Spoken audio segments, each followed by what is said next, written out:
Okay, so for incentive spirometry, it is a type of lung volume expansion that's used for patients that are at risk for atelectasis. And so the goals are set based on the patient's age, height, and gender. And we can put their goals, mark their goals with this here. Now, we need to assess the patient doing vitals and breath sounds before we begin, and then we'll do it again after we're done.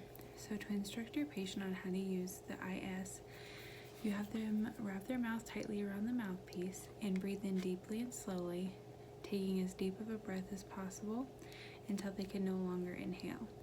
Then we're going to have them hold their breath for 3 to 5 seconds and then exhale. The breath hold is the most important part of incentive spirometry because it is going to help the alveoli pop open and prevent atelectasis. We're going to encourage the patient to do this about 10 times every hour in order to prevent any atelectasis from forming in the lungs. You'll see here that we have the mouthpiece with the corrugated tubing. We have a float, which as the patient inhales will rise toward their goal. And we also have a float on this side, which we would like to keep between better and best. When our patient's finished with the treatment, we're going to have them cough, and then we're going to reassess their breath sounds and their vitals to see if incentive spirometry works for them.